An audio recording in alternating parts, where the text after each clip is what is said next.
പങ്കെടുക്കുന്നതിന് എല്ലാവരെയും സ്വാഗതം ചെയ്തുകൊള്ളുന്നു.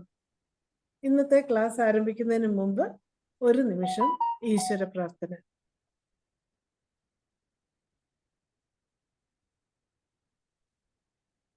നന്ദി. ഇന്ന് നമ്മളോടൊപ്പം എത്തിയിരിക്കുന്ന നമ്മളുടെ പ്രിയങ്കരനായ ഡോക്ടർ ജെയിംസ് പോൾ സാറാണ്. സാറ് ഹോമിയോപ്പതി വകുപ്പ്, സംസ്ഥാന ഹോമിയോപ്പതി വകുപ്പിൽ നിന്ന് റിട്ടയർ ചെയ്ത ചീഫ് മെഡിക്കൽ ഓഫീസറാണ്. സാറ് രോഗനിർണയത്തിൽ അഗ്രഗണ്യനാണ്.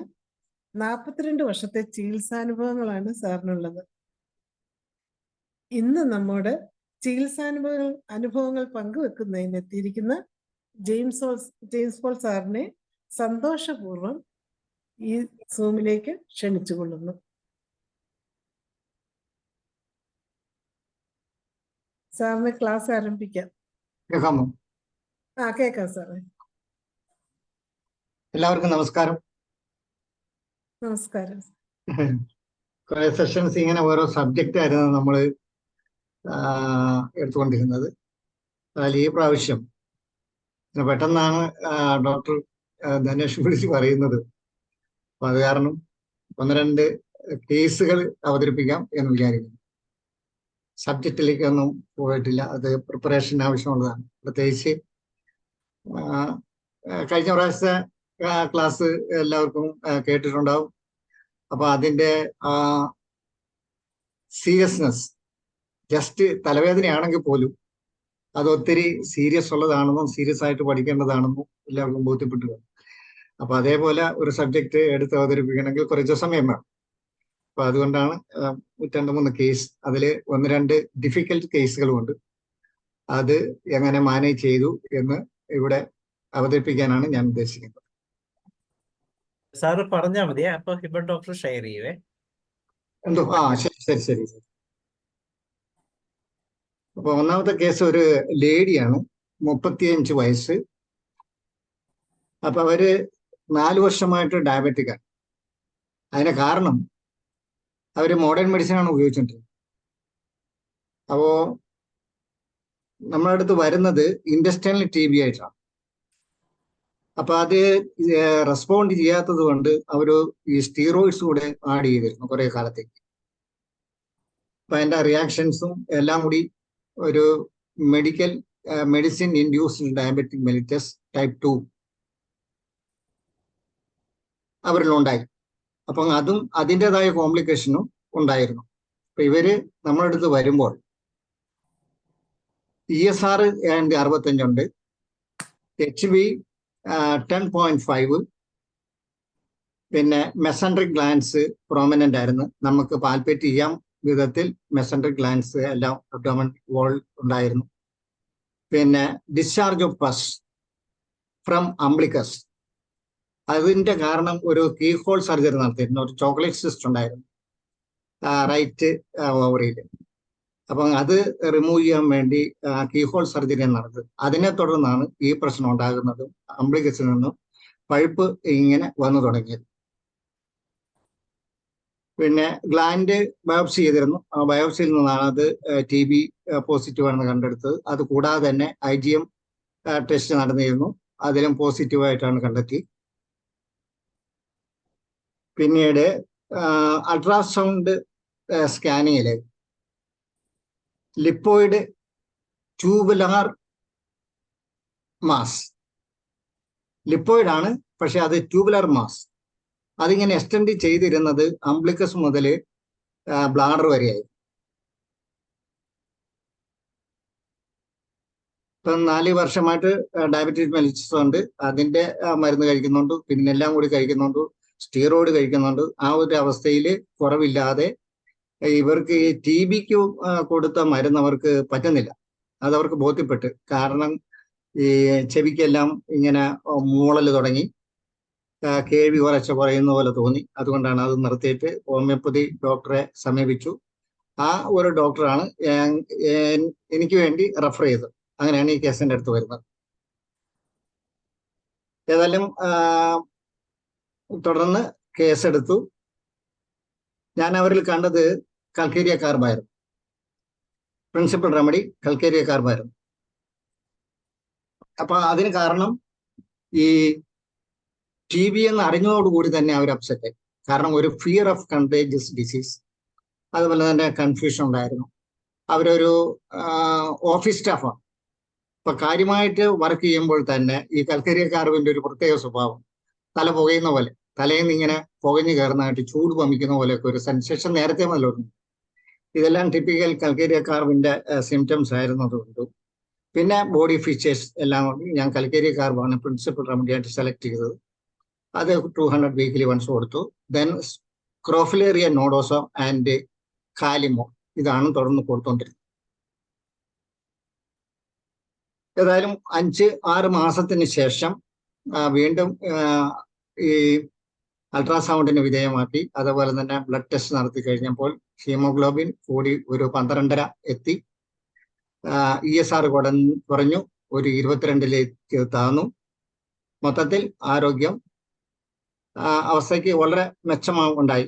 ഏതാണ്ട് 9 മാസത്തെ തുടർച്ചയായ ചികിത്സയോടുകൂടി അവർ പൂർണ്ണമായിട്ട് സുഖം പ്രാപിച്ചു.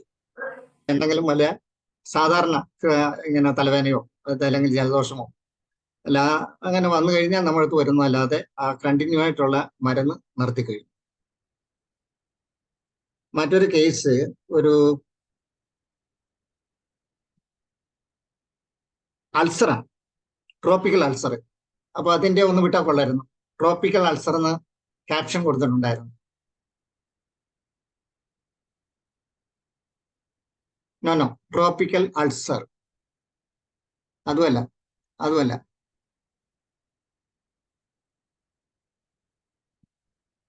2, 3 4th വൺ. അതെ 4th one tropical ulcer. Yes, അത് തന്നെ. ഫുഡ് ഇത് തന്നെയാണോ? ഇല്ല, ഫുഡിന്റെ ഇതാണല്ലോ. അത് തന്നെ ട്രോപ്പിക്കൽ അൾസർ. ഇപ്പൊ വന്നിരിക്കുന്നത് ചെസ്റ്റ് ആണ് വന്നത്. അത് തന്നെ. കുറച്ചുകൂടെ സൂം ചെയ്യാൻ പറ്റുമോ? എല്ലാരും കണ്ടല്ലോ. ഏതാണ്ട് 22 വർഷം പഴക്കമുള്ള ഒരു അൾസറാണ്. ഇപ്പൊ എൻ്റെ അടുത്ത് വരുമ്പോഴുള്ള അവസ്ഥയാണ് ഈ കാണുന്നത്.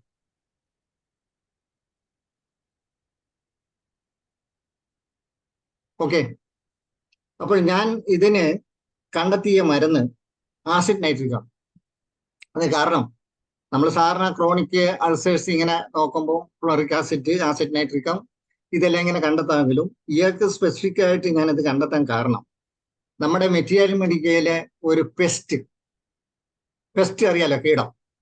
മെറ്റീരിയൽ മെഡിക്കയിലെ പെസ്റ്റ് ആണ് നൈട്രിക് ആസിഡ്.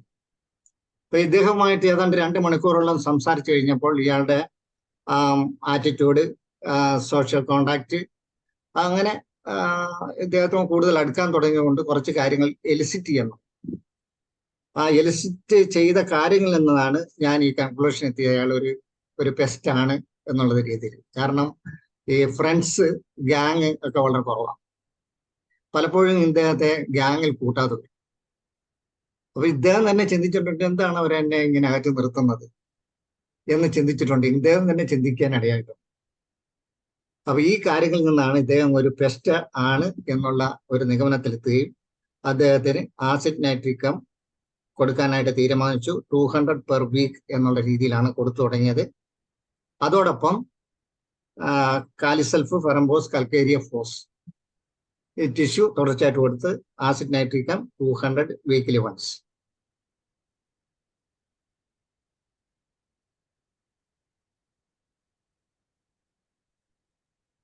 മൂന്നാമത്തെ കേസ് അതും ഇതുപോലെ ഒരു അൾസറാണ്. ഏതാണ്ട് 45 വയസ്സുള്ള ഒരു മനുഷ്യൻ.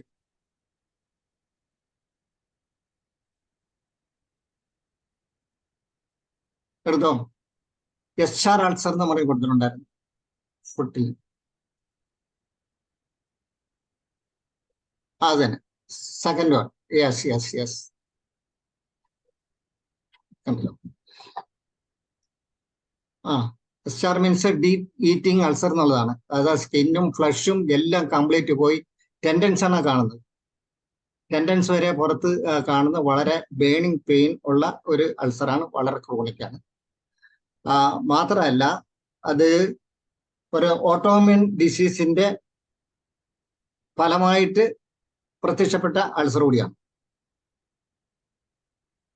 അതായത് ആന്റി നോട്രോഫിൽ സൈറ്റോപ്ലാസ്മിക് ആന്റിബോഡീസ്, ചുരുക്കി ANCA. അതൊരു കോംപ്ലിക്കേറ്റഡ് ആയിട്ട് ഓട്ടോഇമ്യൂൺ ഡിസീസാണ്. അതിന്റെ ഫലമായിട്ട് പ്രത്യക്ഷപ്പെട്ടതാണ് ഈ അൾസർ. വർഷങ്ങളായിട്ട് ചികിത്സിച്ചുകൊണ്ടിരുന്നതാണ്. അങ്ങനെയാണ് നമ്മുടെ അടുത്ത് എത്തുന്നത്.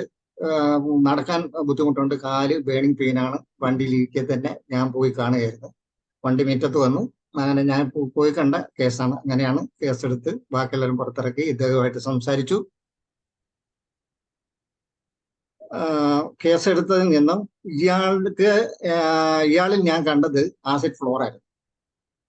ഈ ആസിഡ് നൈട്രിക്കത്തിന് കണ്ടതുപോലെ തന്നെ ഒരു പ്രത്യേകത ആസിഡ് ഫ്ലോറിന്. നമ്മള് ഫാരിങ്ടണും കെൻറ്റും ഒക്കെ വായിക്കുമ്പോൾ ഈ സെക്ഷൽ ഫീൽഡ് പ്രത്യേകം എടുത്ത് വായിക്കണമെന്നുള്ളതാണ് എൻ്റെ ഒരു റിക്വസ്റ്റ് ഉള്ളത്. കാരണം ഈ ആസിഡ് ഫ്ലോർ ഹൈലി സെക്സ്വലാണ്. വളരെ ചെറുപ്പത്തിൽ തന്നെ സെക്സ്വൽ എക്സ്പീരിയൻസ് കിട്ടിയിട്ടുള്ളതാണ് പലരും. മാത്രമല്ല പ്രായത്തേക്കാൾ കൂടുതൽ സെക്സ്വൽ നോളജ് ഈ ഇങ്ങനെയുള്ള വ്യക്തികൾക്കുണ്ടായിരിക്കും. ഇപ്പൊ ഇദ്ദേഹത്തിൽ നിന്നും എനിക്ക് എലിസിറ്റി ചെയ്യാൻ കുറെ കാര്യങ്ങളുണ്ടായിരുന്നു.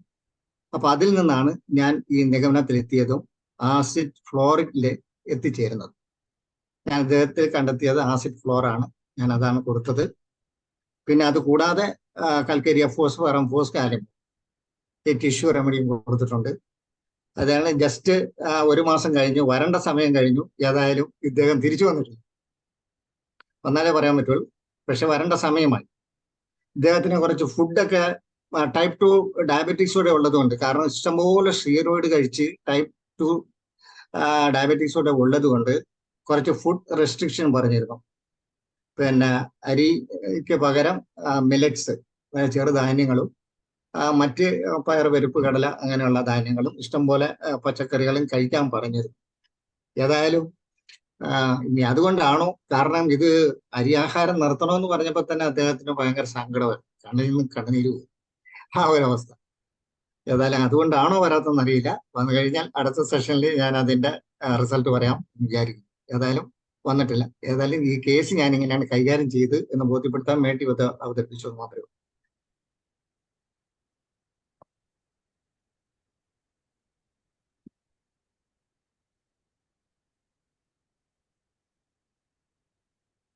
പിന്നെ ഈ 2 കേസിൽ ഞാൻ ഇങ്ങനെ തെരഞ്ഞെടുത്തത് അവരുടെ പ്രത്യേക ആറ്റിറ്റ്യൂഡും മൈൻഡും പേഴ്സണാലിറ്റിയും ഇൻഡിവിജ്വലൈസ് ചെയ്തിട്ടാണ് ആ ട്രിക്സ് കണ്ടെത്തിയത്. ഇപ്പൊ മറ്റൊരു കേസ് പറയാൻ ഞാൻ ഉദ്ദേശിക്കുന്നത് നമ്മൾ തന്നെ കൂട്ടത്തിലുള്ള ഒരു ഹോമിയോ ഡോക്ടറാണ്. അദ്ദേഹം ബൈക്കിൽ നിന്ന് വീണ് അതിന്റെ എക്സോസ്റ്റ് കാലിൽ വീണ് പൊള്ളി.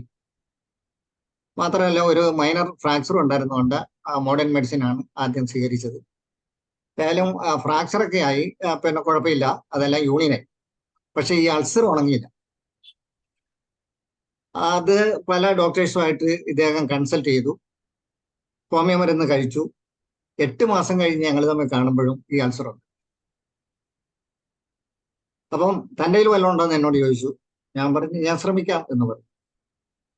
ഏതായാലും ഒരു ഫാർമസി അടുത്തുണ്ടായിരുന്നു. ഞാൻ ആ ഫാർമസി കയറി ബെൽഡോണ 2 ഡോസസ്, 1 ഡോസ് അപ്പം തന്നെ കൊടുത്ത് 1 ഡോസ് 8 ദിവസത്തിന് ശേഷം കഴിച്ചോളാൻ പറയും ചെയ്തു. ഞാൻ അത് സെലക്ട് ചെയ്യാൻ കാരണം ഇദ്ദേഹം വളരെ സ്ട്രെയിറ്റ് ഫോർവേഡാണ്. മാത്രമല്ല വളരെ ക്വിക്കാണ്.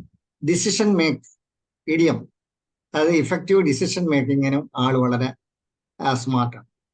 എക്സിക്യൂഷൻ വളരെ ക്വിക്കാണ്. അതേപോലെ തന്നെ ഒരു കോംപ്രമൈസിന് ഉടനെ വഴങ്ങുന്ന ആൾ വരും. ഇതാണ് ദ മെന്റാലിറ്റി. ആ മൈൻഡ് വെച്ചുകൊണ്ടാണ് ഞാൻ ബെൽഡോണ സെലക്ട് ചെയ്തത്. ഏതായാലും 1 മാസത്തിനുള്ളിൽ അത് കഴിയും. ഇപ്പൊ നമ്മള് ഏത് രോഗം ആണെങ്കിൽ പോലും ആ രോഗത്തെ നമ്മൾ പരിഗണിക്കേണ്ട, ആ വ്യക്തിയെ കണ്ടെത്തുക, ആ വ്യക്തിയിൽ ഏത് ഡ്രഗ് എന്നുള്ള കണ്ടെത്തുക. ഇത് കുറച്ചുകൂടെ ഹൈലൈറ്റ് ചെയ്യാൻ വേണ്ടി പറഞ്ഞ കഴിഞ്ഞ ക്ലാസ്സിലും അദ്ദേഹം പിന്നെ സ്ട്രെസ് ചെയ്ത് പറഞ്ഞ കാര്യം കോൺസ്റ്റിറ്റ്യൂഷണൽ ഡ്രഗാണ്. പാത്തോളജിക്കൽ പ്രിസ്ക്രിപ്ഷനും അദ്ദേഹത്തിന് എതിരല്ല എന്ന് തോന്നുന്നു. പക്ഷെ അദ്ദേഹം ഹൈലൈറ്റ് ചെയ്തത് ഈ ഡ്രഗ് തന്നെയാണ്.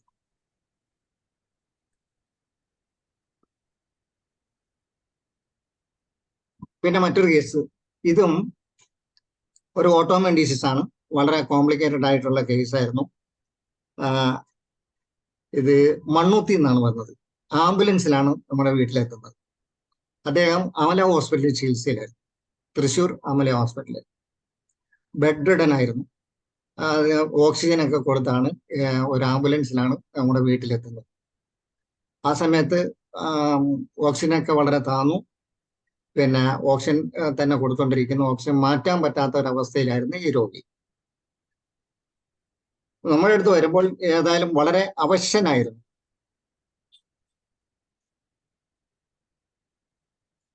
പറഞ്ഞല്ലോ, ഈ ANCA ആണ് ഇദ്ദേഹത്തിനും രോഗം.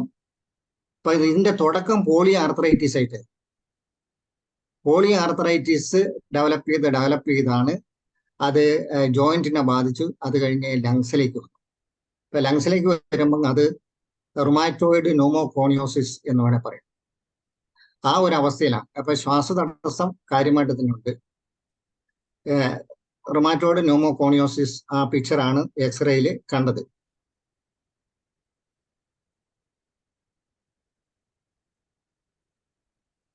പിന്നെ അവരുടെ പാത്തോളജിക്കൽ ഫൈൻഡിങ്സ് കണ്ടെത്തിയിരുന്നത് LE ടെസ്റ്റ് പോസിറ്റീവ് ആയിരുന്നു, സിസ്റ്റമിക് ക്ലീറോസിസ് ഉണ്ടായിരുന്നു, പോളിമയോസൈറ്റിസ് ഉണ്ടായിരുന്നു, നെക്രോട്ടൈസിങ് മയോസൈറ്റിസ് ഉണ്ടായിരുന്നു. അതേപോലെ തന്നെ ഇൻഡസ്ട്രീഷ്യൽ ലങ് ഫൈബ്രോസിസ് ഉണ്ടായിരുന്നു. അപ്പൊ അതിന്റെ ഒരു ചെസ്റ്റ് എക്സ്റേ ഉണ്ടായിരുന്നു. ചെസ്റ്റ് എക്സ്റേ ഉണ്ടായിരുന്നു.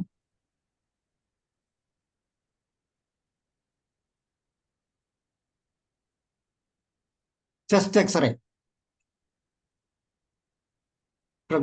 ഡോക്ടർ ധനേഷ്, അതല്ല, ചെസ്റ്റ്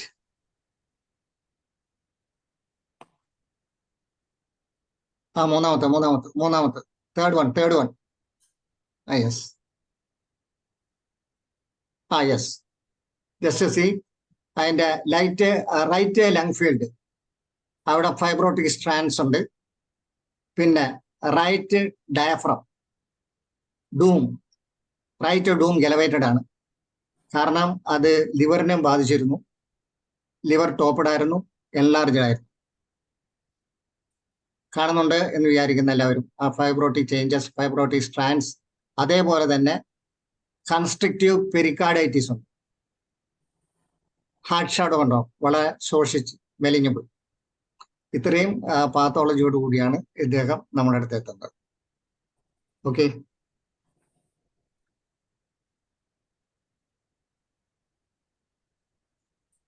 അപ്പൊ ഇതില് എന്തെങ്കിലും സംശയം ഉണ്ടെങ്കിൽ ഇപ്പൊ തന്നെ ചോദിക്കാം.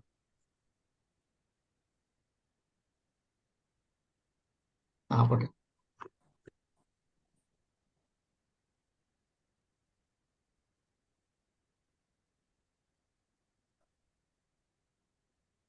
ഓക്കെ, ഞാൻ തുടരുന്നു. അപ്പൊ ഇദ്ദേഹത്തിന് ഞാൻ പ്രിസ്ക്രൈബ് ചെയ്തത് കാഡ്മിയം സൾഫർ 200 വീക്കിലി 1 ഡോസ് വെച്ചായിരുന്നു. പിന്നെ പൾമോ വോൾപീസ് 30 പ്ലസ് കാലിമോർ. പൾമോ വോൾപീസ് 30 ആൻഡ് കാലിമോർ 6x ഇതാണ് കൊടുത്തോണ്ടിരുന്നത്. ലൊബീലിയ ടിഞ്ചർ SOS ആയിട്ട് കൊടുത്തോണ്ടിരുന്നത്. ഏതെങ്കിലും കാരണത്താൽ ഇങ്ങനെ ബാത്റൂമിലേക്ക് പോകുകയോ അല്ലെങ്കിൽ ഒരു യൂറിനേഷന് വേണ്ടി പുറത്തു പോകുകയോ പിടിച്ചുകൊണ്ടാണ് പോകുന്നത് ആണെങ്കിൽ പോലും പെട്ടെന്ന് നിങ്ങൾക്ക് കഥപ്പും ശ്വാസതടസ്സവും കുഴഞ്ഞു വീഴ്ചയൊക്കെ ഉണ്ടാവും. ആ ഒരു സാഹചര്യത്തിൽ SOS ആയിട്ട് കൊടുക്കാനായിട്ട് ലോബിലിയ ടിഞ്ചർ കൊടുത്തിരുന്നു. അപ്പൊ ഇദ്ദേഹം വരുന്നത് 12/4/23 ഏപ്രിൽ 27 വീണ്ടും വന്നു. ഞാനത് തന്നെ റിപ്പീറ്റ് ചെയ്യുന്നു. 3/6/22 വരുന്നു. സൂറിനും വണ്ണം സ്റ്റാറ്റ് കൊടുക്കുന്നു. ഇതേ മെഡിസിൻ റിപ്പീറ്റ് ചെയ്യുന്നു. ഓക്സിജൻ സിലിണ്ടർ മാറ്റി SOS ആയിട്ട് ഏതെങ്കിലും വിധത്തിൽ പെട്ടെന്ന് ഇത് താഴുക, അവരുടെ മെഷീനൊക്കെ ഉണ്ട്, ഓക്സിപൾസ് ഇതൊക്കെ ഉള്ളതുകൊണ്ട്, ഇൻസ്ട്രുമെന്റ് ഒക്കെ ഉള്ളതുകൊണ്ട് അവർക്ക് എപ്പോഴും അളക്കാം. അതുകൊണ്ട് തന്നെ ഓക്സിജൻ സിലിണ്ടർ മാറ്റിക്കോ. ഏതെങ്കിലും പെട്ടെന്ന് ഇങ്ങനെ കിടപ്പോ ശ്വാസതടസ്സമോ വരികയാണെങ്കിൽ മാത്രം ഓക്സിജൻ കൊടുക്കാൻ പറയും. 19/8/23 സ്വർണം ടെണ്ണം സ്റ്റാറ്റ് കൊടുക്കുന്നു. ബാക്കിയെല്ലാം റിപ്പീറ്റ് ചെയ്യുന്നു. 3/11/23 അത് റിപ്പീറ്റ് ചെയ്യുന്നു. ഫ്രീ ഫ്രം ഓക്സിജൻ സിലിണ്ടർ മാറ്റിവെച്ചു. അദ്ദേഹം മുറ്റത്തും ഒക്കെ പുറത്ത് ഇറങ്ങി നടക്കാൻ തുടങ്ങി. വിത്തൗട്ട് ഓക്സിജൻ അദ്ദേഹം നടന്നു തുടങ്ങി. ഇവിടെ ഈ മാസം 20/2/24 വരുമ്പോൾ അദ്ദേഹത്തിന് ഒരു നഴ്സറി ഉണ്ട് വീടിനടുത്ത്. ആ നഴ്സറിയിലൊക്കെ പോയി തുടങ്ങി. ജോലി ചെയ്യാനല്ല, എങ്കിലും പോയി അവിടെ ഇരിക്കുകയും തിരിച്ചു വരാനൊക്കെ തുടങ്ങി. അവിടെ സ്വർണം ടെണ്ണം 1 ഡോസാണ് കൊടുത്തു വിട്ടത് സ്റ്റാറ്റ് ആയിട്ട്. ബാക്കി മെഡിസിൻ അത് ത്രൈസ് എന്നുള്ളത് ചോയ്സ് ആക്കി. പൾമോളോപ്പീസ് 13 കാലിമോറും ചോയ്സ് ആക്കി. അദ്ദേഹം ശരിക്കും നടന്നു തുടങ്ങിയിട്ടുണ്ട്. അടുത്ത വിസിറ്റിന് ഇദ്ദേഹം വരാമെന്നാണ് പറഞ്ഞിരിക്കുന്നത്. ഇതൊരു വളരെ ഡിഫിക്കൽട്ട് കേസായിരുന്നു. ഏതായാലും ആശുപത്രിക്കാർക്ക് തന്നെ വളരെ അത്ഭുതം ഉണ്ടാക്കിയ ഒരു കേസ്. അപ്പൊ അതിന്റെ അടുത്ത എക്സ്റേ കാണിച്ച് കഴിഞ്ഞാൽ ഡിഫറൻസ് കാണാം. അടുത്ത എക്സ്റേ അതല്ല അതിന്റെ അടുത്ത് അത് തന്നെ കണ്ട ഡയഫ്രത്തിന്റെ എലവേഷൻ എല്ലാം കുറഞ്ഞു. ലെഫ്റ്റ് ഫീൽഡ് വളരെ ക്ലിയർ ആയി. റൈറ്റും ഫൈബ്രോസിസ് എല്ലാം കുറഞ്ഞു, കുറച്ച് ക്ലിയർ ആയി. Lung capacity or lung volume കുറച്ച് ഇമ്പ്രൂവ് ചെയ്തു. അങ്ങനെയാണ് ശ്വാസതടസ്സം മാറി കിട്ടിയത്. ഓക്കെ.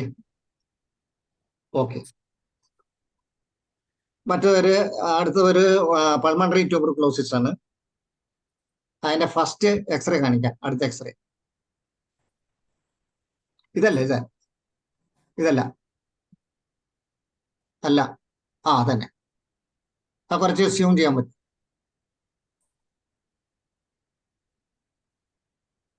ഇതല്ലല്ലോ, ഇതല്ല, ഇതേപോലെ ഒരെണ്ണം കൂടിയുണ്ട്.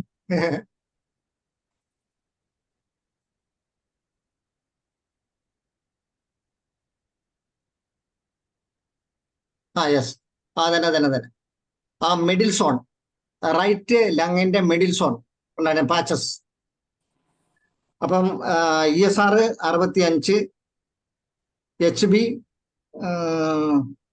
10.5 ഈ നിലയിൽ. പിന്നെ പാൽപിറ്റേഷൻ ഉണ്ടായിരുന്നു, വെയിറ്റ് ലോസ് ഉണ്ടായിരുന്നു, അപ്പറ്റൈറ്റ് പൂറായിരുന്നു. ഇയാളൊരു മെഡിക്കൽ റെപ്രസെന്റേറ്റീവ് ആണ്. സ്ക്വിബ് ലാബറട്ടറിയുടെ നേരത്തെ സാരാഭായ് കെമിക്കൽസ് ആയിരുന്നു, അത് സ്ക്വിബായിട്ട് ചേഞ്ച് ചെയ്തപ്പോൾ അതിന്റെ റെപ്രസെന്റേറ്റീവ് ആയിരുന്നു. അദ്ദേഹത്തിന് മോഡേൺ മെഡിസിൻ പറ്റാതെ പോയി. അങ്ങനെയാണ് വേറൊരു ഡോക്ടറെ അടുത്ത് ചെന്ന് അദ്ദേഹം റെഫർ ചെയ്ത് എൻ്റെ അടുത്ത് വരുന്നത്. അപ്പൊ ഞാൻ അദ്ദേഹത്തിൽ കണ്ടെത്തിയത് ഫോസ്ഫറസ് ആയിരുന്നു. കാരണം ഇദ്ദേഹം ഈ ജോലി തന്നെ തിരഞ്ഞെടുത്തത് യാത്രാപ്രിയൻ ആയിരുന്നതുകൊണ്ട് തന്നെ ഒരു യാത്രാപ്രിയനാണ്. പിന്നെ ബാക്കിയുള്ള കാര്യങ്ങളും വളരെ ഒബീഡിയന്റ് ആണ്. അദ്ദേഹത്തിന്റെ സംസാരവും പെരുമാറ്റവും ഒക്കെ വളരെ ഒബീഡിയന്റ് ആയിട്ടുള്ള രീതിയായിരുന്നു. പിന്നെ ഒരു സോഷ്യൽ വർക്കറാണ്. ചെറിയ സംഘടനകളിലൊക്കെ നാട്ടും പുറത്തുമുണ്ട്, സഹകരിക്കുന്നുണ്ട്. പിന്നെ യാത്രാപ്രിയൻ, ഈ എല്ലാം കൊണ്ട്. പിന്നെ അദ്ദേഹത്തിന്റെ ചുമ, അതും വളരെ പ്രത്യേകതയുള്ള ചുമയായിരുന്നു. ഫോസ്ഫറസിന്റെ ചുമ അറിയാലോ.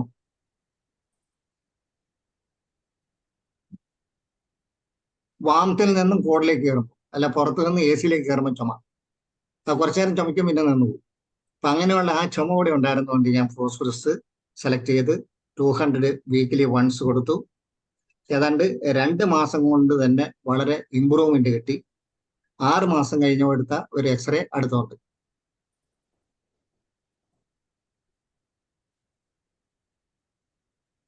അടുത്ത x-ray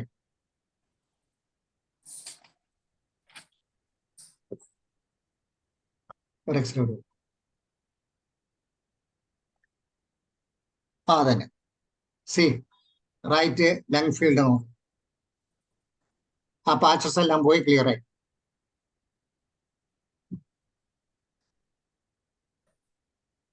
right lung field central aspect ആയിരുന്നു. അതായത് അപ്പർ ലോബിന്റെയും മിഡിൽ ലോബിന്റെയും ഇടക്കായിട്ടായിരുന്നു ആ പാച്ചസ് നിന്നിരുന്നത്. അത് കംപ്ലീറ്റ് അപ്രത്യക്ഷമായി. ഇപ്പൊ സാധാരണഗതിയിൽ ഇപ്പൊ മോഡേൺ മെഡിസിന്റെ ട്രീറ്റ്മെന്റ് ആണെങ്കിൽ ആദ്യം അത് കാവിറ്റേഷൻ ഫോം ചെയ്യും. അത് പിന്നെ കാൽസിഫൈ ചെയ്ത് എന്നേക്കും ഒരു സ്കാറായിട്ട് അവിടെ കിടക്കും. മോഡേൺ മെഡിസിന്റെ ചികിത്സയിലാണ്. ഹോമിയോപ്പതിയുടെ വിജയമാണിത്. ഒരു സ്കാർ പോലും ശേഷിക്കാതെ നമുക്ക് പരിപൂർണമായിട്ട് വീണ്ടെടുക്കാം. ആ ലങ്ങിനെ തന്നെ വീണ്ടെടുക്കാൻ സാധിക്കും homeopathy. That is the beauty of homeopathy. ഏതായാലും ഇത്രയും കേസുകളാണ് ഞാൻ ഇന്ന് അവതരിപ്പിക്കാൻ ഉദ്ദേശിക്കുന്നത്. അത്രയേ ഉള്ളൂ. ഏതായാലും ശ്രോതാക്കൾക്ക് നന്ദി. ഇനി ഏതെങ്കിലും ചർച്ചയിലേക്ക് പോകാം എന്ന് വിചാരിക്കും. നന്ദി സാറേ. ഇതില് ഒരു ഇത് വന്നിട്ടുണ്ടായിരുന്നു, ചോദ്യം വന്നിട്ടുണ്ടായിരുന്നു. സാറ് ആ 5ാമത്തെ ഓട്ടോ ഇമ്മ്യൂൺ ഡിസീസില് കാഡ്മിയം സൾഫ് കൊടുത്തതിന്റെ കൂടെ കൊടുത്തിരിക്കുന്ന മെഡിസിൻ ഒന്നുകൂടെ പറയാവോ? പൾമോ ഉൾപിസ്. അതിന്റെ സ്പെല്ലിംഗ് എന്ന് പറയാം. പൾമ PULMO പൾമോ. ആ ചെന്നൈയുടെ ലങ്ങാണ്. ആ അതിന്റെ ചുമ ഒരു പ്രത്യേക രീതിയിലാണ്. പഴയ സോഡാ കുപ്പി ഉണ്ട്, ഈ കരുത്ത് നീങ്ങിയ സോഡാ കുപ്പി വട്ടുള്ളത്. അപ്പൊ അതിങ്ങനെ പൊട്ടിക്കുമ്പോ ഒരു പ്രത്യേക സൗണ്ട് വരും. ആ സൗണ്ടിലാണ് ചുമക്കുന്നത്. പൾമോ ഉൾപ്പിസ് അല്ലേ? ആ 3x. അത് collagen disease of the lung, പിന്നെ ഈ റൊമാറ്റോയിഡ് ന്യൂമോകോണിയോസിസ്, ഇതിനൊക്കെ നന്നായിട്ട് ആക്ട് ചെയ്യുന്ന ഒരു റെമഡിയാണ്.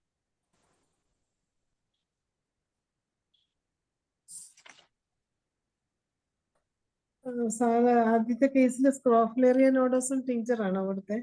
അതെ അതെ. അതിന്റെ ഡോസ് TDS ആയിരുന്നോ? TDS. പിന്നെ ആർക്കെങ്കിലും സംശയം ചോദിക്കാനുണ്ടെങ്കിൽ ഹാൻഡ് റൈസ് ചെയ്ത് സാറിനോട് ചോദിക്കാവുന്നതാണ്. നമുക്ക് സമയം ഒത്തിരി ഉണ്ട്, അരമണിക്കൂറോളം ഉണ്ട്. അതുകൊണ്ട് സംശയമുള്ളവരെല്ലാവരും ഒന്ന് ഹാൻഡ് റൈസ് ചെയ്തേണേ. വീണ്ടും സ്പെല്ലിങ് ചോദിച്ചിരിക്കുന്നു. അതെനിക്ക് തോന്നുന്നു ആ പൾമോ ഉൾപീസ്. അതിന്റെ സ്പെല്ലിങ് ബാക്കിയുടെ യു ആണോ? VU PIS ഉൾപീസ്. ഉൾപ്പിസ്. പൾമോ ഉൾപീസ്. VULPIS. ആ കിട്ടി സാറേ. ഇനി സംശയമുള്ളവരൊന്ന് ഹാൻഡ് റൈസ് ചെയ്ത് ചോദിക്കാവുന്നതാണ്. എനിക്കൊരു സംശയമുണ്ട് സാറ്, ഈ അൾസറിന് രണ്ടിനും സാറ് KPയും കാലിഫോസും ഫെറംഫോസും കാൽക്കേരിയ ഫോസും ആണ് കൊടുത്തിരിക്കുന്നത്. അത് അതിന്റെ ഉദ്ദേശം? കൽക്കേരിയ ഫോസ് എന്ന് പറഞ്ഞാൽ വേസ്റ്റിംഗ് ഡിസീസിനും അതേപോലെ തന്നെ ഈ മസ്കുലർ അട്രോഫിക്കൊക്കെ ഞാനത് ധാരാളം കൊടുക്കാറുണ്ട്. മസിൽ വേസ്റ്റിങ്ങിന് ഏറ്റവും നല്ലതാണ് കൽക്കേരിയ ഫോസ്.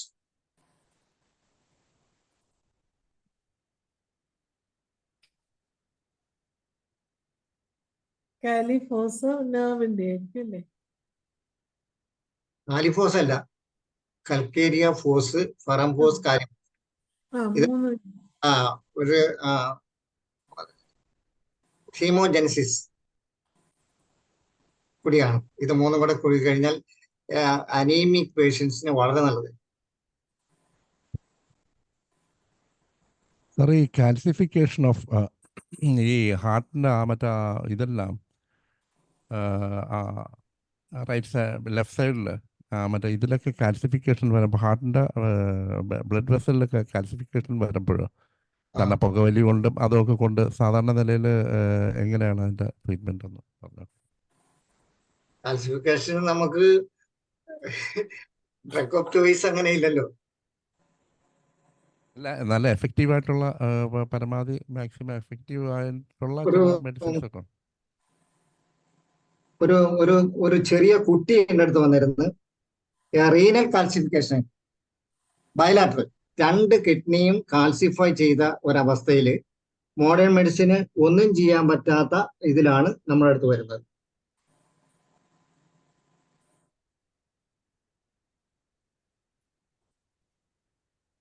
നോക്കട്ടെ.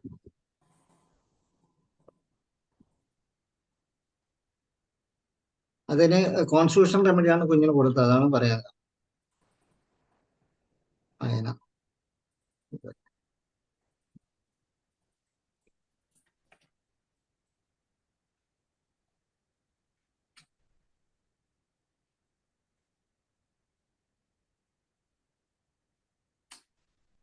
അതൊക്കെ എടുത്ത് അതിന് വന്നത് ഞാൻ നേരത്തെ ഒരു ഒരു കഫ് കേസ് ഇവിടെ ഞാൻ പറഞ്ഞിരുന്നു. അത് അനൂറിസമായിരുന്നു. അതായത് ഒരു ചണ്ടക്കാരൻ, അത് ആദ്യം മൃദംഗിസ്റ്റായിരുന്നു, മൃദംഗം വായിക്കുന്ന ഒരാളായിരുന്നു കച്ചേരി. അവസാനം ഇദ്ദേഹത്തിന് ചുമ സഹിക്കാൻ പറ്റാതെ ആ ഫീൽഡിൽ നിന്ന് മാറ്റി. ഒത്തിരി പേരെ കണ്ടു, മരുന്നൊന്നും വലിക്കാതെ വന്ന് ആ ഫീൽഡേ മാറി ചെണ്ടകൊട്ടി. നിന്നുകൊണ്ട് ചെണ്ടകൊട്ടി ആൾക്ക് കുഴപ്പമില്ല, ഇരുന്നുകൊണ്ട് മൃദംഗം വായിക്കുമ്പോൾ ചുമ വരും.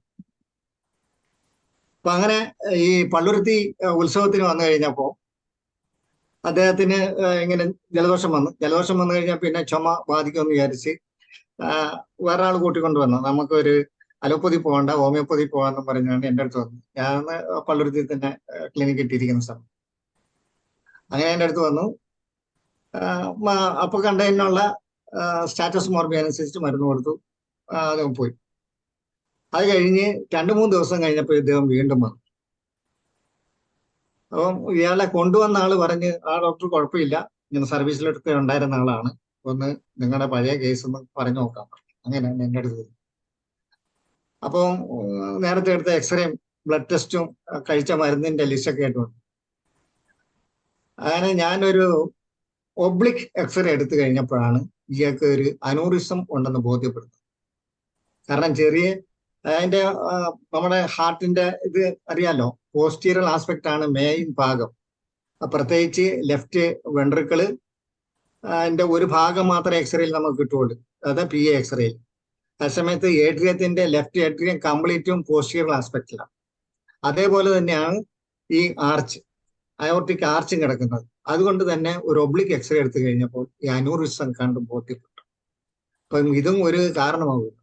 അപ്പൊ അങ്ങനെ തെരഞ്ഞു കഴിഞ്ഞപ്പോഴാണ് കൽക്കേരിയ കാർബിലേക്ക് പോകുന്നത്. കൽക്കേരിയ കാർബിന് ഒരു പ്രത്യേക കഫ് പറയുന്നുണ്ട്. When playing piano cough aggravates. അപ്പൊ അതിന്റെ പാത്തോളജി ബിഗൈൻ എന്താണെന്ന് ചോദിച്ചു കഴിഞ്ഞാൽ, ഇരിക്കുമ്പോൾ 2 മടക്ക് വരും. അയോട്ട 2ആയിട്ട് പിരിയുന്നുണ്ട്, അബ്ഡോമിനൽ ആർട്ടറി 2ആയിട്ട് പിരിഞ്ഞ് ഫീമറൽ ആർട്ടറി ആയിട്ട് മാറും. അപ്പൊ ഈ ഇൻഗ്വനൽ ഏരിയയിലും നീ ഏരിയയിലും 2 ബെൻഡ് വരും. എത്ര പറഞ്ഞാൽ ഒരു 150 ml ബ്ലഡ് അവിടെ കൂടുതൽ വരും. ഇതിന്റെ ഇഫക്റ്റ് ചെയ്യുന്നു കൊള്ളുന്നത് ശരിക്കും ഈ അനൂറിസത്തിലേക്കാണ്. അവിടെ പ്രഷർ ചെയ്യും. ഇതിന്റെ ഇറിറ്റേഷൻ കഫാണ് ഇയാൾക്കുണ്ടായിരുന്നത്. അതുകൊണ്ട് തന്നെ ഞാൻ കൽക്കേരിയ കാർബൺ ഇദ്ദേഹത്തിന് കൊടുത്തത്. അദ്ദേഹത്തിന് സുഖമാണ്, ചുമയും മാറി, അയാളുടെ അനൂറിസവും. ഇപ്പൊ ഇവിടെ പറഞ്ഞത് ഹാർട്ടിന്റെ കാര്യമാണ്. ഇപ്പൊ നമ്മള് ഹാർട്ടിന്റെ കാൽസിഫിക്കേഷൻ അല്ല നമ്മൾ നോക്കേണ്ടത്, ആ വ്യക്തി ആരാണെന്നുള്ളത് നോക്കിയാൽ കുറച്ചുകൂടെ നന്നാകും എന്നുള്ളതാണ് എൻ്റെ അഭിപ്രായം. നമ്മൾ പാത്തോളജി മാത്രം നോക്കിയിട്ട് പലപ്പോഴും പരാജയം. ഹൂ ഹീസ് അതിനെ കണ്ടെത്തുക എന്നുള്ളതാണ് എൻ്റെ അഭിപ്രായം.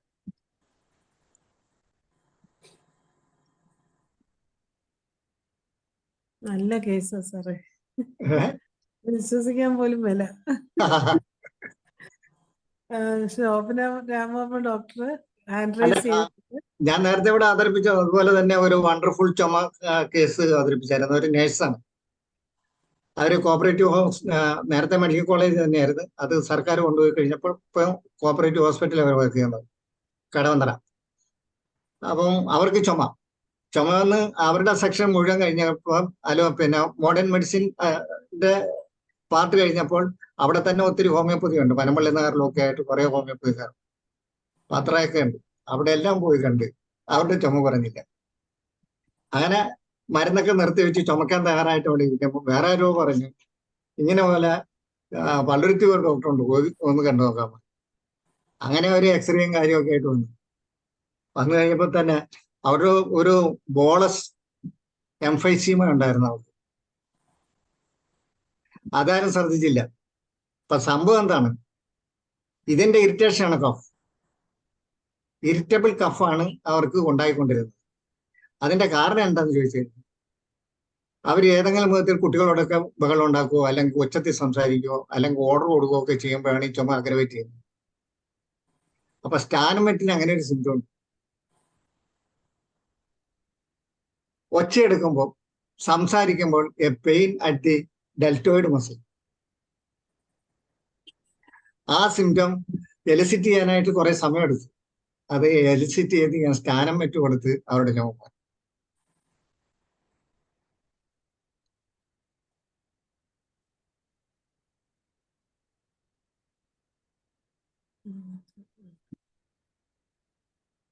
അവരാ കംപ്ലൈന്റ് പറഞ്ഞായിരുന്നോ സാറിനോട്? അതെ, ഈ കയ്യില് വേദന വരുമെന്ന് ചുമക്കുമ്പോ പറഞ്ഞു. അത് ചോദിച്ചെടുക്കാനായിട്ട് 2-3 സിറ്റിംഗ് കഴിഞ്ഞ പിന്നെയാണ് അത് എടുക്കാൻ പറ്റിയത്. ആ അതുപോലെ ഒത്തിരി നമ്മൾ ആ ഒരു വ്യക്തിയെ കണ്ടെത്തുമ്പോൾ നമുക്ക് വണ്ടേഴ്സ് ചെയ്യാൻ പറ്റും. ഞാനിവിടെ മറ്റൊരു കേസ് പറഞ്ഞിരുന്നു. ഒരു അബോർട്ട് ചെയ്യേണ്ട ഒരു കേസ് വന്നു അമൃതയിൽ. കൊച്ചിപ്പോ 10ാം ക്ലാസ് പഠിക്കുന്നു. ഞാൻ കല്ലൂര് പ്രാക്ടീസ് ചെയ്യേണ്ടിരിക്കുമ്പോഴാണ്. അതായത് 14 വർഷത്തിന് ശേഷം ഇവർക്കൊരു കുഞ്ഞുണ്ടായി, ഒരു പ്രഗ്നന്റ് ആയി. അപ്പൊ ഇവരുടെ തന്നെ ഒരു ബന്ധു അമൃത ഹോസ്പിറ്റലുണ്ട്, ഇവരവിടെയാണ് കാണിച്ചുകൊണ്ടിരുന്നത്. അനോമലി ടെസ്റ്റ് എല്ലാം കഴിഞ്ഞ് അപ്പൊ തന്നെ ഇവർക്ക് കുറച്ച് സംശയം ഉണ്ടായിരുന്നു ഈ കുട്ടിയുടെ കാര്യത്തിൽ. കുറച്ചുകൂടെ കുട്ടി ഒരു 5 മാസം എത്തിക്കഴിഞ്ഞപ്പോൾ 5 മാസം കഴിഞ്ഞപ്പോൾ ഇവർ കണ്ടെത്തുന്നത് കുട്ടിക്ക് ഹൈഡ്രോനെഫ്രോസിസ് ഉണ്ട്. കുട്ടിക്ക് ഹൈഡ്രോനെഫ്രോസിസ്. അപ്പം കുട്ടിയും തള്ളയും രക്ഷിക്കണമെങ്കിൽ ഇത് അബോർട്ട് ചെയ്ത് കളയണം. ഇൻഡ്യൂസ്ഡ് അബോർഷൻ വേണ്ടി വരും. അപ്പൊ 14 വർഷം കാത്തിരുന്നതിന് ശേഷം ആണ് ഇത്. ഏതായാലും ഞങ്ങൾക്കൊന്ന് ആലോചിക്കണം, ഇത് സങ്കടമുള്ള കാര്യമാണ്. അപ്പം അവരുടെ സ്വന്തക്കാരും ഇതും എല്ലാം വന്ന് ഏതായാലും 2 കാറിൽ ആൾക്കാർ നമ്മുടെ ഡിസ്പെൻസറി വരും. എന്തെങ്കിലും ചെയ്യാൻ പറ്റുമോ ഹോമിയോപ്പതി? ഞാൻ പറഞ്ഞ് കാണുന്നതിന് എന്തെങ്കിലും ചെയ്യാം, നിങ്ങൾ പ്രാർത്ഥിക്കും. ഞാനും ചെയ്യാവുന്നതല്ലാതെ നമുക്ക് ഗ്യാരണ്ടി ഒന്നും പറയാനില്ല. കാരണം ഇത് ആളിനല്ല, ആളിന്റെ ഉള്ളിൽ കിടക്കുന്ന ആളിനാണ് പ്രശ്നം. ഏതായാലും പറഞ്ഞ പോലെ 2-3 സിറ്റിങ്ങിന് ശേഷം ഇവർക്കൊരു പ്രത്യേക സിംറ്റം ഉണ്ടായിരുന്നു ഈ ലേഡി. അതായത് ഏതെങ്കിലും ഒരു സമൂഹത്തിലോ അല്ലെങ്കിൽ ഒരു മീറ്റിങ്ങിലോ കല്യാണ പാർട്ടിയിലോ ചെന്ന് കഴിഞ്ഞാൽ ചില പ്രത്യേക ആളുടെ പ്രസൻസ് ഇവർക്ക് അസ്വസ്ഥത ഉണ്ടാകും. അങ്ങനെ ഒരു മെഡിസിൻ നമുക്കുണ്ട്, നാട്രം കാർബ്. ഞാൻ നാട്രം കാർബാണ് ഇവർക്ക് കൊടുത്തത്. ഏതായാലും അത് ഫുൾ ടൈമായി പ്രസവിച്ചു. ആ കുട്ടി ഇപ്പൊ 15 വയസ്സുണ്ട്.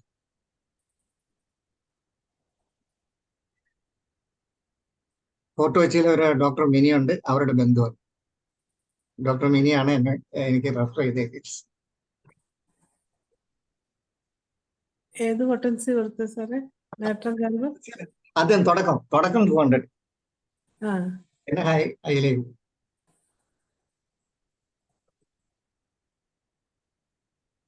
ഞാൻ ഹൈലൈറ്റ് ചെയ്യുന്ന അതാണ്, നമ്മള് വ്യക്തിയെ കാണുക, മറ്റത് മറന്നെങ്കിൽ. ഇത്രയും സിംറ്റം കിട്ടണമെങ്കിൽ, ഡീപ്പായിട്ടൊരു സിംറ്റം കിട്ടണമെങ്കിൽ കുറച്ച് കഷ്ടപ്പെടണം. കഷ്ടപ്പെട്ടാലേ കിട്ടും.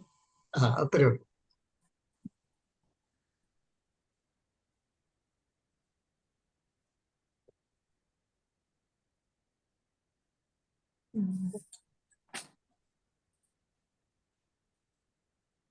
അത് Shobhana Ramavarma doctor hand raise ചെയ്തിട്ടുണ്ട്. ഡോക്ടർ സംസാരിക്കാവുന്നേ? കേൾക്കാമോ? കേക്കാം. സാർ, 2 ഡൗട്ട് ഉണ്ടായിരുന്നു. ഒന്ന് ഇപ്പൊ പറഞ്ഞ കേസില് എന്താണത് ക്ലാരിറ്റി എനിക്ക് മനസ്സിലായില്ല. ചില വ്യക്തികളുടെ പ്രസൻസിൽ ഡിസ്കംഫർട്ട് ഉണ്ടാവുന്നോ? അസ്വസ്ഥത.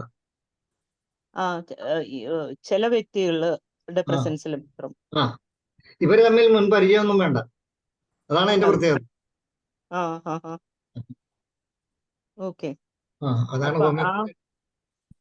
ആ ഒരു സിംറ്റം വെച്ചിട്ട് സാറ് നാട്രം കാർബ് അതെ 200 സ്റ്റാർട്ട് ചെയ്ത് പിന്നെ ഹയർ പൊട്ടൻസിയിലേക്ക് പോയോ? പോയി. Okay sir. പിന്നെ അതിനു മുമ്പ് പറഞ്ഞില്ലേ ഒച്ച എടുക്കുമ്പോ ചുമ ആ വരും. ഈ ഷാനമൻ. ഒച്ച എടുക്കുമ്പോ തന്നെയാണോ ഡെൽറ്റോയിഡില് പെയിനും വരുന്നത്, അതോ അതെ അതെ. ചുമക്കുമ്പോഴോ? അതോ ചുമക്കുമ്പോഴോ? ചുമയ്ക്കുമ്പോഴും ഉണ്ടാവും, അല്ലാതെ ഒച്ചയെടുക്കുമ്പോഴും ഉണ്ടാവും. ഡെൽറ്റോയിഡ് പെയിൻ അത് ആ വെച്ചിട്ടാണ് സ്റ്റാനോമെറ്റ് കൊടുത്തത് അല്ലേ അതില്? അതെ. പിന്നെ ഈ കാരണം ഇത് ഇറിറ്റേഷൻ എന്ന് പറഞ്ഞാൽ ഫ്രെനിക് നെർവ് ഇറിറ്റേഷൻ ആണ്. ഡയഫ്രത്തിന് ഫ്രെനിക് നെർവ് ആണ്. ഈ എംബോളസ് ഉള്ളതുകൊണ്ട് എംഫസിമ ഉള്ളതുകൊണ്ട് ഇറിറ്റേഷൻ ഉണ്ടാവും. അങ്ങനെയാണ് പെയിൻ വരുന്നതും ഈ ഡെൽറ്റോയിഡ് പെയിൻ വരുന്നതും ഇറിറ്റബിൾ കഫ് ഉണ്ടാകും. അതാണ് പത്തോളജി അല്ലേ ഈ കേസിൽ? ആ പക്ഷെ ഇത് എംബോളസ് ഇല്ലാതെ തന്നെ ഈ സിംറ്റം വരാമല്ലോ നമ്മൾ വരാമല്ലോ. According to us. വരാം. ഓക്കെ. ആൻഡ് അന്യൂറിസം കേസിൽ എംബോളസ് അല്ലെങ്കിൽ പിന്നെ വരാവുന്ന ഹെർണിയാണ് എംബോളസ് അല്ലെങ്കിൽ വേറെ ഡയഫ്രമാറ്റിക് ഹെർണിയ. ടൈറ്റസ് ഹെർണിയ അല്ല, അത് കൂടാതെ തന്നെ ഹെർണിയൊക്കെ ഉണ്ടാവും.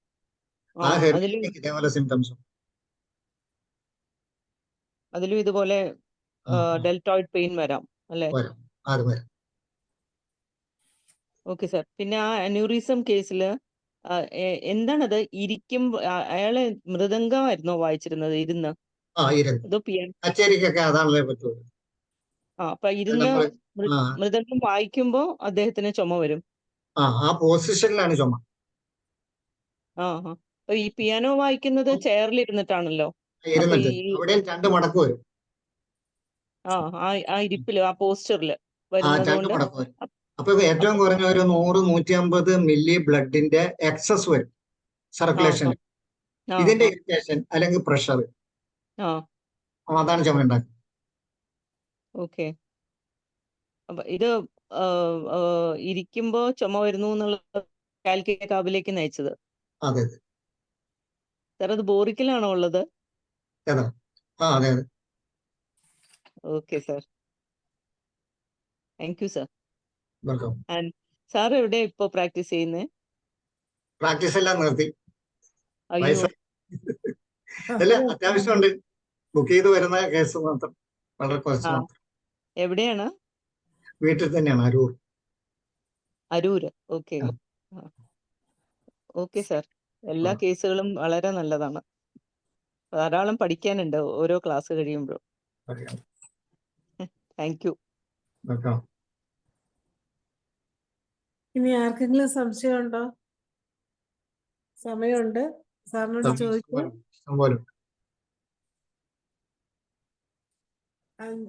ആരും ഇല്ലെങ്കിൽ ഞാനൊരു സംശയം ചോദിക്കട്ടെ.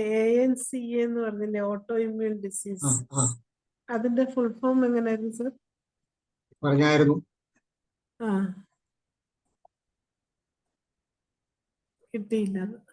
കിട്ടില്ല. Anti neutrophil cytoplasmic antibodies.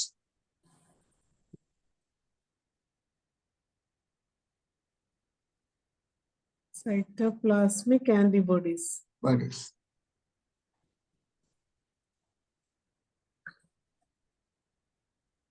ഇനി ഹാൻഡ് റൈസ് ചെയ്തിട്ടുള്ള സലീം കുമാർ ഡോക്ടർ. ഡോക്ടർക്ക് സംസാരിക്കാം. സലീം കുമാർ ഡോക്ടറെ. സലീം കുമാർ ഡോക്ടർക്ക് സംസാരിക്കാം. അൺമ്യൂട്ട് ചെയ്യാൻ പറ്റുന്നില്ലേ? ഇപ്പൊ പറ്റി. ഇപ്പോഴാ പറ്റിയത്. സാറേ, ഈ ഇപ്പൊ പറഞ്ഞ ആ കോമ്പിനേഷൻ ഏത് ഡയബറ്റിക് അൾസറിനും നമുക്ക് കൊടുക്കാമോ? ഈ ഒരു ക്രോണിക് ആയിട്ട് നിൽക്കുന്ന കാലിഫോസ് അത് കൊടുക്കാം. പക്ഷെ ഡ്രഗ് സെലക്ട് ചെയ്യുന്നതിലാണല്ലോ കാര്യം. അല്ല, ഓക്കെ. അല്ല, അത് ശരി. ഡ്രഗ് സെലക്ട് ചെയ്യുന്നത് നമ്മൾ നോക്കണം. ഇതൊരു ജനറൽ ഇതായിട്ട് കൊടുക്കാല്ലേ? അതാണ് ന്യൂട്രീഷണലൊക്കെ കൊടുക്കാം. ടിഷ്യൂ ജനസിസ് അത് വലിയൊരു ഇൻഫർമേഷൻ ആണ്. കാരണം വെച്ചാൽ നമ്മള് പലപ്പോഴും ഇത് മൂന്നുമായിട്ട് ഞാൻ ഇതുവരെ കൊടുത്തിട്ടില്ല. പലപ്പോഴും അത് ഇതില് sensitive to presence of certain persons എന്നാണ് പറഞ്ഞിരിക്കുന്നത് അല്ലെ? പക്ഷെ സെൻസിറ്റീവ് എന്ന് എഴുതുമ്പോൾ നമ്മൾ ഇത്രയും സാറ് ഇന്ത്യയോടെ കളഞ്ഞു തീയില്ല നാട്രിയം കാർബിനെ. അപ്പൊ അവരെ കാണുമ്പോ അവർക്ക് ദേഷ്യം വരുമോ? അല്ലൊരു അസ്വസ്ഥത, ദേഷ്യമൊന്നും ഉള്ളതല്ല, ഒരു അസ്വസ്ഥത അനുഭവപ്പെടുക. ആ ആ കാണണമെന്ന് പോലും ഇല്ല, അതാണ് എന്റെ പ്രത്യേകത, അതെന്റെ മാന്ത്രിക ശക്തി പോലെ. ആ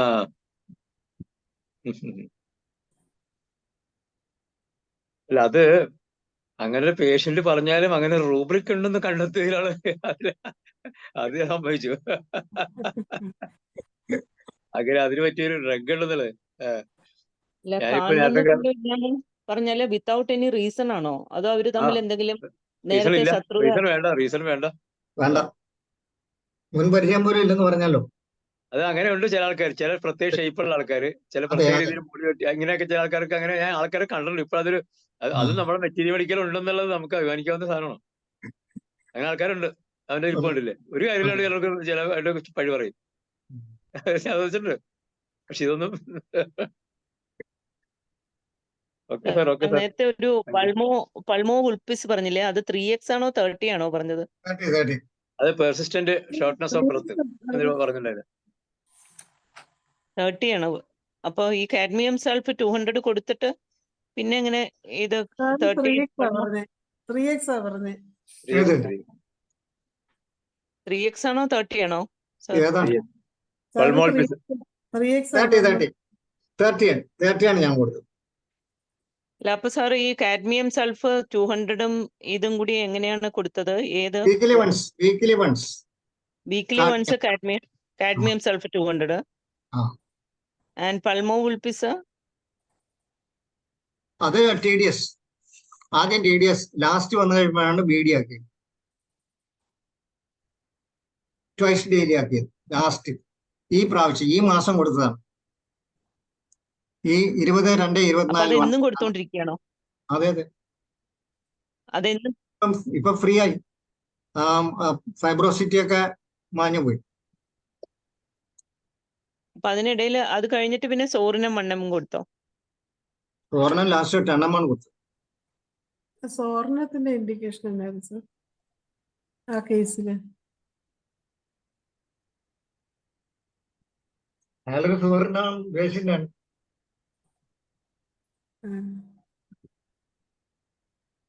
ഒത്തിരി ഫീച്ചേഴ്സ് സോറിനുമായിട്ട് കമ്പൈൻ ചെയ്യുന്നു. അപ്പൊ കാഡ്മിയം സൾഫ് നിർത്തിയിട്ടാണോ സോറിനും കൊടുത്തത്? അതിന് പകരം ആ ആഴ്ചയെ കൊടുക്കുന്നതിന് സോറിനും വീക്കിലി ഓരോ ഡോസ് കൊടുക്കുമല്ലോ. ഇവിടെ വരുമ്പോ സ്റ്റാറ്റ്, ഞാൻ പ്രത്യേകം പറയാം, സ്റ്റാറ്റ് എന്ന് പറഞ്ഞാൽ %, എന്നുള്ള അർത്ഥം. അപ്പൊ ഒരു ഡോസ് എടുത്ത് വിടും. മാസത്തിലൊരിക്കലാണോ സോറിനും കൊടുത്തത്? അല്ല, 2 മാസം കഴിഞ്ഞൊക്കെയാണ് വരുന്നത്. ഞാൻ ആ ഡേറ്റ് ഒക്കെ പറഞ്ഞിരുന്നു. സോറിനും 2 കൊടുക്കുന്നത് 2 മാസം കൂടുമ്പോഴൊക്കെയാണ്. 27/4/6 19/8 19/8 പിന്നെ 3/11 പിന്നെ 20/2 പിന്നെ. അതെ അതെ. പൾമോ ഉൾപ്പിസ് അപ്പോഴൊക്കെ കണ്ടിന്യൂ ചെയ്തുകൊണ്ടിരുന്നോ? അതെ അതെ അതെ, അതാണ് അദ്ദേഹത്തെ രക്ഷപ്പെടുത്തിയത്.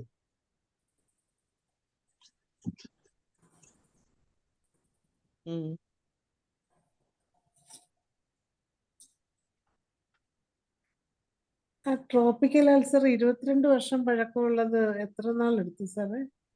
ആസിഡ് നൈട്രിക്കും കൊടുത്തത് അത് 1 വർഷത്തിന് മേൽ.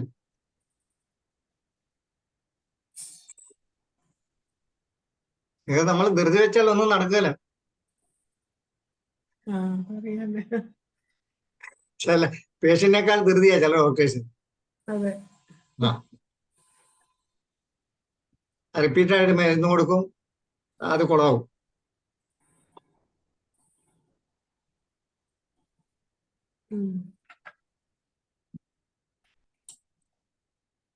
ഇനി ആരെങ്കിലും സംശയം ചോദിക്കാനുണ്ടോ? ഇനി ഒരു 8 മിനിറ്റ് കൂടെ ഉണ്ട്.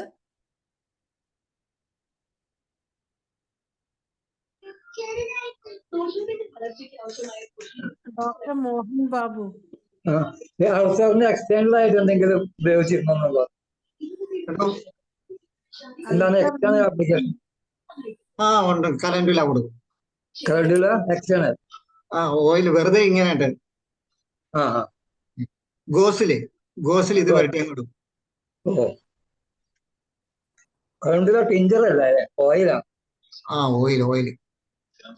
ഓയിൽ ആക്കാനുള്ള ഒരു മാർഗമുണ്ട്, വേറെ കിട്ടാനില്ല എങ്കിൽ 50-50 50 ഓയിൽ എടുക്കും, 50 ടിഞ്ചർ ഒഴിച്ച് വെയിലത്ത് വെച്ച് അത് വറ്റിച്ചെടുക്കും. ഓ അല്ല അടുപ്പത്ത് വെച്ച് കാച്ചരുത്, അതിന്റെ പവർ. ഉം.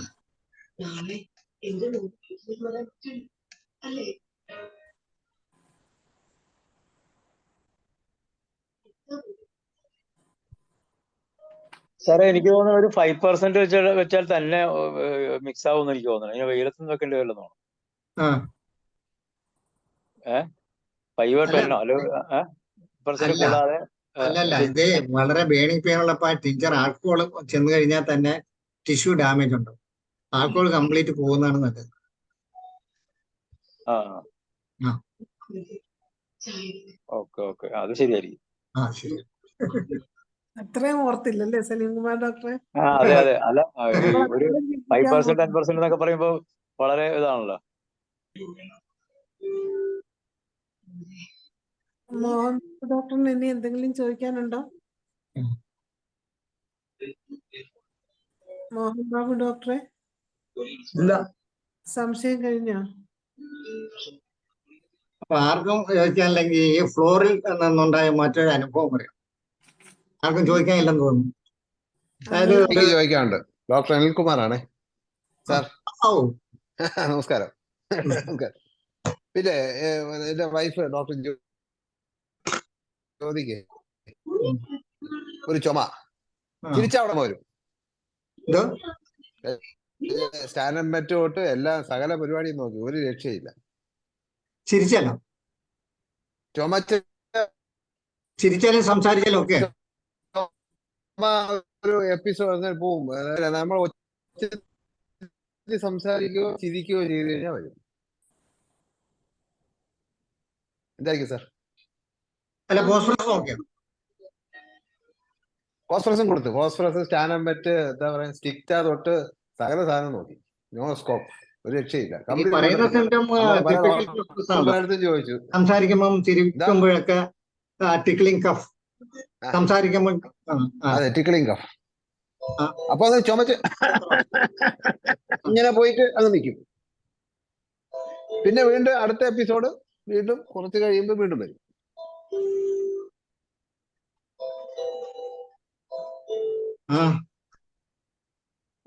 അപ്പം അല്ല ചുമ ഇപ്പൊ ഈ പറയുന്നത് ഒരു ഇറിറ്റന്റ് കഫ് പോലെയാണല്ലോ തോന്നുന്നത്. കഫ് ഏറ്റവും കൂടുതൽ വരുന്ന ഇറിറ്റേഷൻ കഫാണ്. അതാണ്. അപ്പം ഇറിറ്റേഷൻ കഫാണ്. ഞാൻ ഇവിടെ അടുത്തുണ്ട്, കൊടുക്കാം.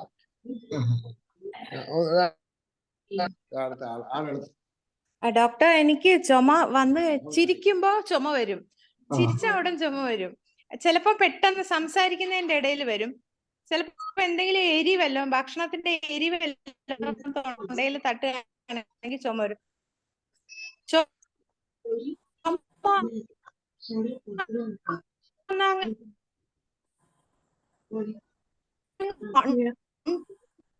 മരം ക്ലിയർ ആവുന്നില്ലല്ലോ.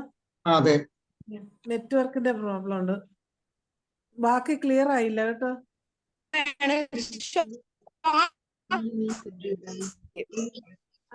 ക്ലിയർ ആവുന്നില്ല. ഭയങ്കര ഒരു ശ്വാസം കുറെ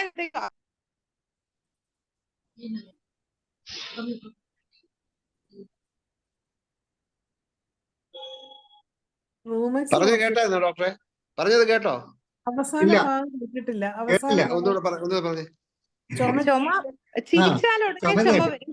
ചിലപ്പോ സംസാരിക്കുമ്പോ പെട്ടെന്ന് വരും. അല്ലെങ്കിൽ ചിലപ്പോ എന്തെങ്കിലും ഭക്ഷണം കഴിക്കുമ്പോ എരി പോലെ എന്തെങ്കിലും തൊണ്ടയിൽ തട്ടിയ അപ്പൊ ചുമ വരും.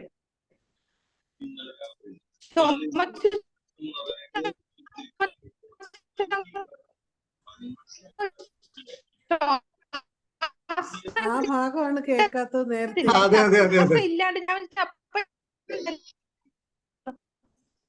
നെഞ്ചത്ത് പിടിച്ച് ചുമക്കും. എന്നിട്ട് റേഞ്ച് പ്രശ്നമുണ്ട്.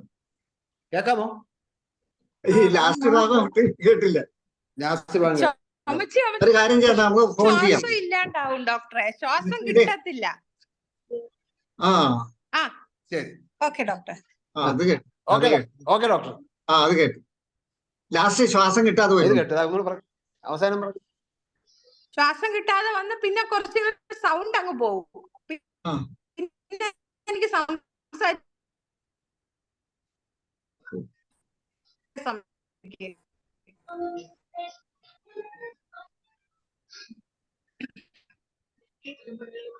സൗണ്ട് പോയി.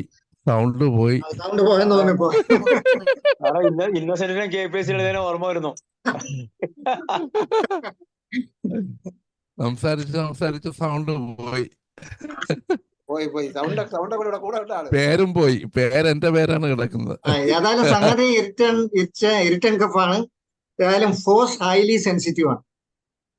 അതെ യെസ്, ഹൈലി സെൻസിറ്റീവ് ആണ് ഫോഴ്സ്. ആ പോസ് ഫോഴ്സ് എന്നാ ഉദ്ദേശിച്ചത്. കഴിച്ചില്ല നമ്മള്. ഹൈലി സെൻസിറ്റീവ് ആണ്. അത് ഈ ആ. 1.5 മാസം ഈ ഒരു 3 ആഴ്ചക്ക് മുമ്പ് അങ്ങനെ കുഴപ്പമേ ഇല്ലായിരുന്നു. ഒരു പെട്ടെന്ന് ഒരു പനി വന്നപ്പോ തുടങ്ങിയ ചുമയാണ്. പനി വന്നില്ല, ചുമയാണ് വന്നത്.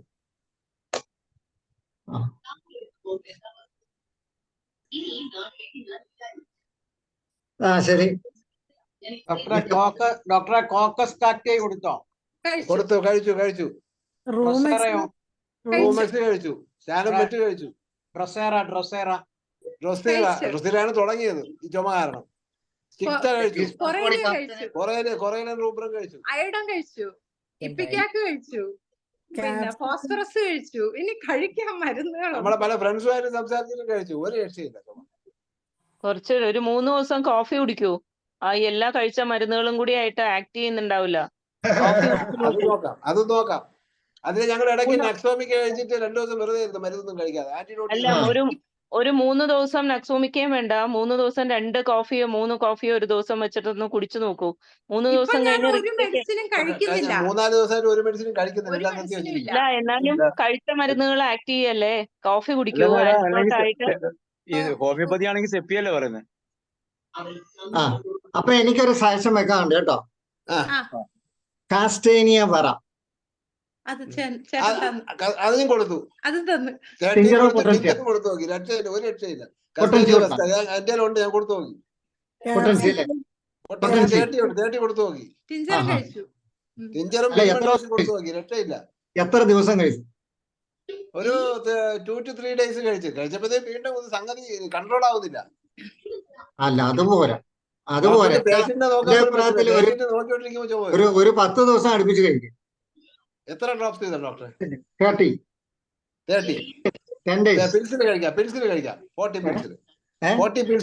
പിൽസില് ദിവസം എത്ര നേരം കഴിക്കണം? 3 നേരം. ഓക്കെ, കഴിച്ചു നോക്കാം. ഡോക്ടറെ വിവരം അറിയിക്കാം അങ്ങോട്ട്. Okay, thank you doctor. ഏത് മരുന്നാണ്? കസ്റ്റാനിയ വെസ്ക. 30 ആണ് ഡോക്ടർ. സർ, സ്പെല്ലിംഗ് ഒന്ന് പറയൂ. കാസ്റ്റേനിയ. CASTANEA. കസ്റ്റാനിയ വെസ്ക. VESCA.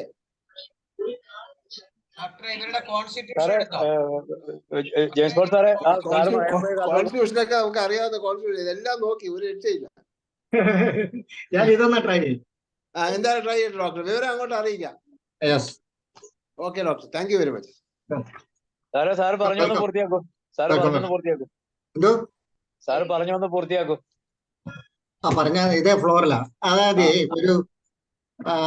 ഒരു വർഷം മുമ്പ് ഒരു ഡോക്ടർ എന്നെ വിളിച്ചിരുന്നു.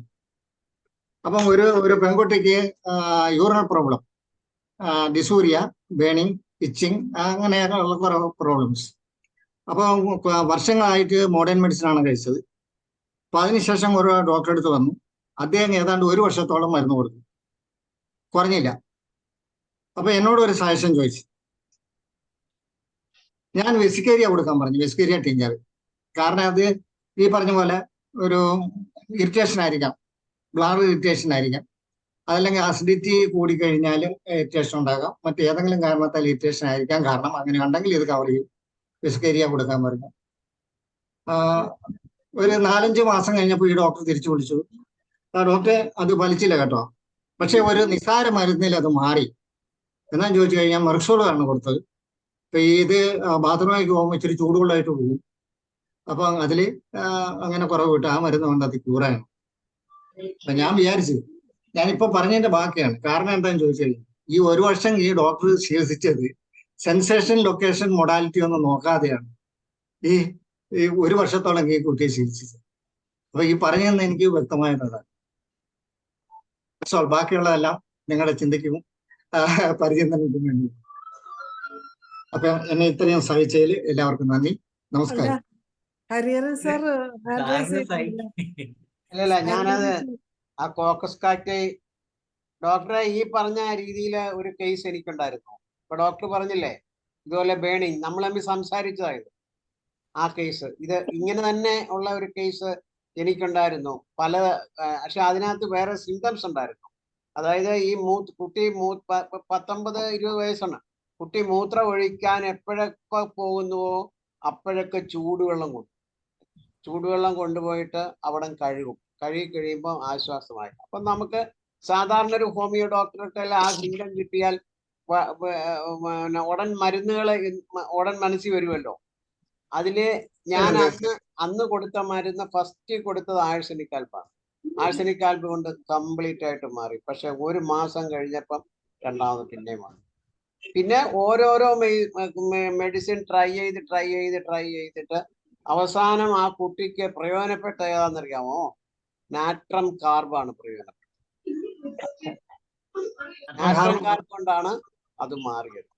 അത് ഹോട്ട് റെമഡിയാണല്ലോ നാട്രം കാർബ്. നാട്രം കാർബ് എന്ന് പറയുമ്പോൾ ചില്ലി വരും, നാട്രം എന്ന് പറയുമ്പോൾ സോഡിയം വരും. അപ്പൊ നാട്രം ഹോട്ടാണ്, കാർബ് ചില്ലിയാണ്. അത് സോറിക് സൈക്കോട്ടിക് ആണ് ആ കേസ്. അതായത് ഹീറ്റിന്റെ പ്രോബ്ലംസ് പലതും കവർ ചെയ്യുന്നത് നാട്രം കാർബാണ്. സൺ സ്ട്രോക്ക് വരെ നാട്രം കാർബില് നമുക്ക് കവർ ചെയ്യാം.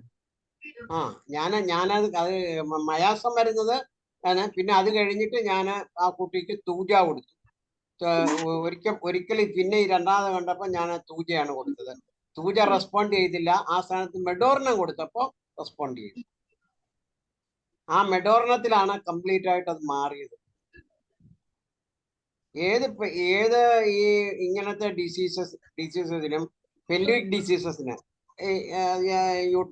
യൂട്രൈൻ ആണെങ്കിലോ ഇല്ലെങ്കിൽ യൂറിനറി ബ്ലാഡറോ എന്താണെങ്കിലും അതിന്റെ മയാസം മോസ്റ്റ്ലി വരുന്നത് മെഡോർണമാണ്. മെഡോർണത്തിന്റെ കോൺസ്റ്റിറ്റ്യൂഷനിൽ മെഡോർണത്തിന്റെ പറയുന്നത് ഈ പെൽവിക് ഏരിയയില് നന്നായിട്ട് ആക്ട് ചെയ്യുന്ന ഒരു മെഡിസിൻ ആണ് medorrhinum, provided the patient should be hot. ഇതേ ഉള്ളൂ.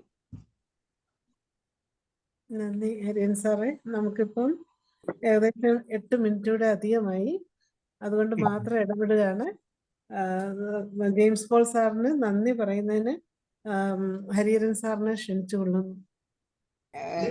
പിന്നെ ഡോക്ടർ ജെയിംസ് പോൾ ഡോക്ടർക്ക് ഞാൻ പ്രത്യേകം നന്ദി പറയേണ്ട കാര്യമില്ല. എന്താന്ന് വെച്ച് കഴിഞ്ഞാൽ അദ്ദേഹം നമ്മുടെ IFESന്റെ ഒരു ഭാഗമാണ്. അദ്ദേഹത്തിന്റെ അറിവെന്ന് പറയുന്നത് വളരെ വളരെ ഡീപ്പാണ്. അദ്ദേഹം ഇനിയും ഇതുപോലെയുള്ള കേസുകൾ വന്ന് പ്രസന്റ് ചെയ്ത് ഹി വിൽ എൻറിച്ച് us. അതിന് ഞങ്ങള് എല്ലാവരും അങ്ങയോട് കടപ്പെട്ടിരിക്കുന്നു. Thank you very much. Again, please come again. Okay, thank you very much. Thank you. നന്ദി ഹരിഹരൻ സാറേ. അങ്ങനെ ഇന്നത്തെ നമ്മളുടെ പെട്ടെന്ന് സാറ് ക്ലാസ് എടുത്തതാണെങ്കിലും വളരെയധികം പ്രയോജനമാണ് ഞങ്ങൾക്ക് കിട്ടിയിരിക്കുന്നത്. സാറിന് ഒരിക്കൽ കൂടി നന്ദി പറയട്ടെ. അതുപോലെ ഈ സൂമിൽ പങ്കെടുത്ത എല്ലാവർക്കും നന്ദി അറിയിക്കട്ടെ. അങ്ങനെ ഇന്ന് നമ്മളുടെ 1272 സൂം വെബിനാർ വളരെ തൃപ്തികരമായി ഇന്ന് നമുക്ക് അവസാനിപ്പിക്കുകയാണ്. എല്ലാവർക്കും നമസ്കാരം. എല്ലാവർക്കും ശുഭരാത്രി.